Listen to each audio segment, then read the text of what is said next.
Mark, when did you join the company and why? Yeah, well, that's a good question, John. But look, I can't believe it, but I've just entered my 11th year with Graham Banks. So 10 and a half years ago, I was approached by Graham Banks, or 11 years ago, approached by Graham Banks, I wasn't really interested at first, but then they ended up talking me into going up to Malaysia and having a look at the facility up in Malaysia and Singapore, and I went up there, and my business at the time was sort of maxing out for what it was in Australia, and I went up there to Malaysia and I saw the factory and saw how significant it was. It was very badly run at the time. I was actually surprised. But I don't know, it was really weird. The first half an hour of being there, I thought, I think I can fix this. So it's just an opportunity. And I'm an opportunist, mate. I've been like it my whole life and saw the opportunity, so I took it on. And here we are, 10 and a half years later, and it's a completely different world. I mean, what we've done there, with myself and the whole team, is pretty well nothing short of remarkable. It's incredible what we've done.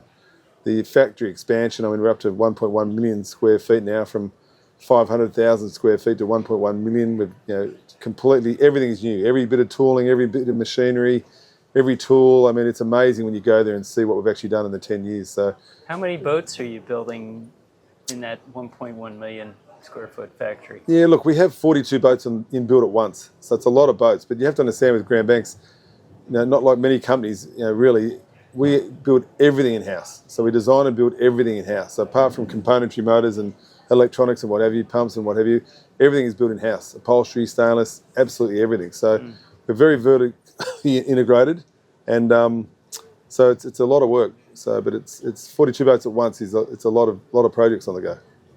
So there weren't 42 boats at once 11 years ago, probably. No, look, it's a very different world, obviously, and I mean, Graham Banks, they were in a lot of trouble when I came on board, so it was a big job to, obviously, stop it from going down the drain hole. But we've done it, and it's worked really well, and I haven't regretted 1 minute. I love it. I love the people there. It broadened my horizons massively. I mean, the Graham Banks brand is iconic, it's and the following is iconic, and so a lot of great people involved. So the DNA of the two companies was actually very compatible. And totally different management, obviously, but in totally different culture. I have a very different way about doing business than what they had previously. So, but it's worked out well, and people like it, and it's worked well. So the two companies, you were already at Palm Beach, right? Yeah, look, I founded Palm Beach. That was my company. So I sold Palm Beach to Graham Banks and took over Graham Banks basically. And I'm a major shareholder in the company, and obviously the CEO. So, but it's good. I treat it like my own, and it works well. So what was your vision for Graham Banks when you got there, other than stop the bleeding and get things on track?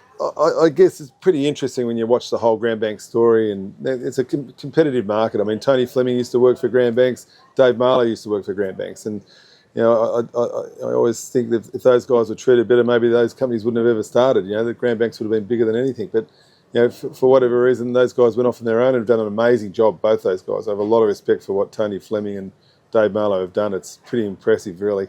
But my background's from a very different world. I'm all about efficiency, mate. I like performance and efficiency, and the Graham Banks models were really way behind everyone, to be honest with you. And that's why I decided we scrapped a lot, basically, and started fresh for a new era, and to try and revolutionise long-range cruising at speed, and to be able to cruise, in a 65-foot boat at 20 knots for 1,000 miles is not many boats can do that. So it's that was the whole concept, and we're using in this particular range. I mean, we're using 60 to 70% less fuel than any of our competitors for the same speeds, which is remarkable. So is that the weight of the boats? Yeah, we're on a brand new 62-footer. Yeah. It's everything. Like it's hull shape obviously is key, construction and materials. I mean, this boat is it's 75% carbon fibre. Everything up high, the deck, the superstructure, the flybridge, hardtops, everything's fully infused carbon. So it's very light but very strong. So you get a much lower centre of gravity, which is great for stability. But the most important thing is you get efficiency. So it's incredible. And this boat runs beautifully.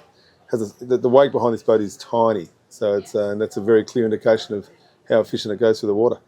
So I'm guessing you weren't scared of carbon fiber because you'd probably been using it at Palm Beach, and you built a few sailboats out of it before that.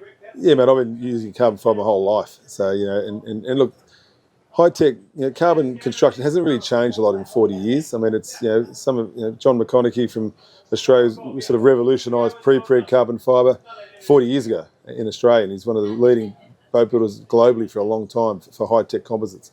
We all worked with John for many years, so we built our America's Cups with those guys, we've done Wild Oats with those guys, so it's nothing new to us at all.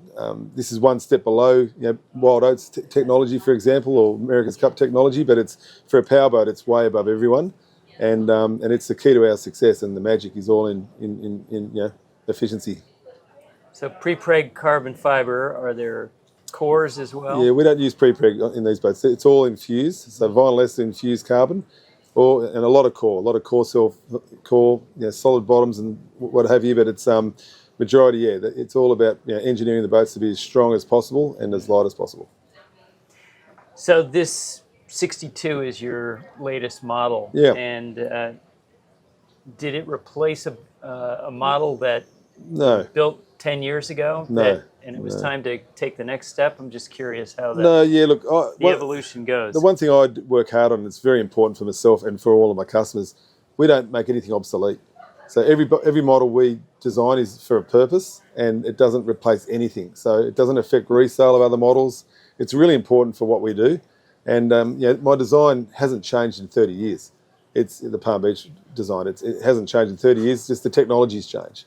So there's a lot of cool technology that obviously evolves as time goes on, but the look and the feel, it's a timeless look and feel that people will love forever. And that way it keeps the resale very strong. So any new model is for a reason. And we call this the 60 series. We have the 60, this boat, the 62 and the 65 out of the same tooling. And it's all for different reasons. I mean, you think 2 feet, well, what comes in 2 feet? Quite amazing how much does come in 2 feet. It makes the third cabin work much better with a third head. So 3 proper double cabins with en-suites. We get an extra foot in the saloon, an extra foot in the cockpit, and 2 feet up here in the flybridge, and it makes a big difference. But the key thing for me, which I love, is the performance. An extra 2 feet of waterline length, it's amazing what that does. And this boat runs beautifully. It's 38 gallons an hour at 20 knots, fully loaded. So it's really impressive, and it's with a top speed of, I think we're close to 34 knots. So is it faster than the boat that's a couple feet shorter? Yeah, it is, yes. Because of the waterline it's more length? efficient.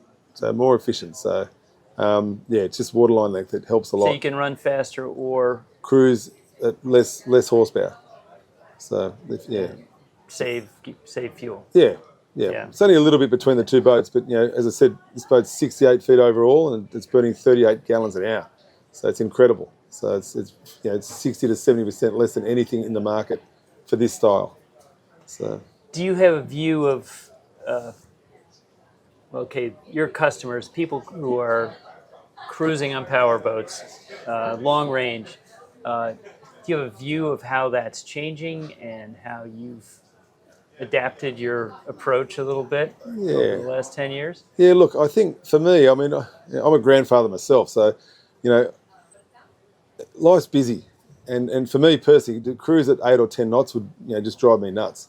So cruising at 20 knots is a game changer with the same range capabilities. Okay, that's the thing. So you're using way less fuel, but you're going 2 and 3 times faster, or 2.5 times faster for the same fuel burn. So you're getting to places way quicker. I think women in general are way happier to get there faster than not, and it's it's a whole different approach to long range cruising. Now, sure, you can still do 8 or 10 knots. There's no problem. And the range of this boat's phenomenal at 8 and 10 knots. It's 2,500 miles. So you could cross the Atlantic in this thing at 8 knots, no problem.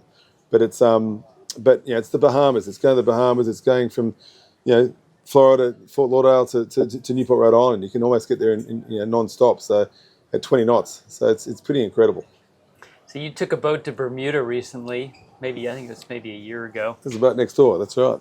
And what did you learn from? And maybe have you done some other longer ocean passages? No, look, I've done a lot of very long ones, but look, it was a great trip to Bermuda, and it was I like sponsoring those events. It's a lot of fun. I've done a lot of match racing in Bermuda when I was young, so I know the place well. It's a beautiful part of the world, and but look, it's just good to support that event, and just to prove the boat. It's a 70-foot boat. We got there with 50% fuel remaining. We average 18 knots. So the fact that you can do those trips easily and effortlessly is I think it's a great thing. And which boat is it that's next That's door? the Palm Beach 70. Yeah. Okay. All right. Well, that's great. Anything else about this particular new model that's just been introduced today? No, here? look, I think the key thing for everyone to realise with our boats is all of our boats are very customisable. Like that's one thing we specialise in. So every Grand Banks and Palm Beach is different to the next, and it's just through everyone has different ideas, everyone has different tastes, and that's one thing we work really hard on is building our customers' dreams, not our dreams, and I think that makes a big difference, and it's been part of our success. And so, have you been able to sort of adapt your construction process to such that you can make the pricing work out? Because carbon fiber generally isn't cheap. No, that's right. Look, it's very expensive, but it's worth every penny in my view. And look, I think that's what we've set our whole company up in the whole factory and the production line for a customised production line. We're not a cookie cutting company. We're not popping out sausages. Every boat's different. Every size is different. We don't know whether the next order is going to be a 42 footer or a 100 footer. So we've set the production line up in that respect, and because of that, it's extremely efficient for building different boats every time. And I think we're probably doing as good a job as anyone in the world for building custom boats. And I think the following we're developing with our customers are just coming back for more and more boats, and bigger boats, and because they really like what they get. And it's something I'm very proud of, and it's great to see our customers enjoy it. So across the two brands, what's the biggest boat that you're building now? We're just starting our new Palm Beach 107. So that's a big deal for us. And so we've got we just launched our first Palm Beach 85. We've got a 101 sold and a 107 sold. And we're just finishing designing our new Grand Banks 101 as well. So a lot of big boat stuff in the future for us, which is exciting. And quite a big demand. But once again, our big boats are going to be phenomenal from a performance perspective. I mean, we're talking, once again, 70% less fuel burn than anyone, higher speeds than anyone by a significant amount. So, boats with comparable engines are 12 and 15 knots slower with the same engine. So that just gives you an idea of the efficiency difference in the products. So it's a lot of fun, and it's what I really enjoy doing. So last question, you're building Palm Beach and Grand Banks, same place, using a lot of similar technology. How do you distinguish between the two brands in their modern iterations? Yeah, look, you just got to look at the two boats. I mean, they're very different. Grand Banks is a lot more volume, so it's more long range, long-term liverboard, versus the Palm Beach, which is still extremely capable, obviously, but it's less volume, sexier look. It's just trying to stay true to both brands. I mean, Palm Beach hasn't changed since we merged the two, and Grand Banks we've tried to really respect and honour the heritage of the Grand Banks look, and I think we've done a pretty good job. So when people come to look at the boats, do they ever have trouble deciding which brand to go with, or are they pretty much set on one? Yeah, it's interesting. 90% of the people are already set on what they like. So that's interesting to watch. But we do have a few customers go from one to the other, and it's just their circumstances change. They have grandkids, they need more room for all the toys. So they might go from a Palm Beach to a Grand Banks, or they might be downsizing and go to a Palm Beach. I mean, the nice thing is having that variety to offer, so it works well. Great. Well, thanks for your time today. No problem. Thank you. Good luck.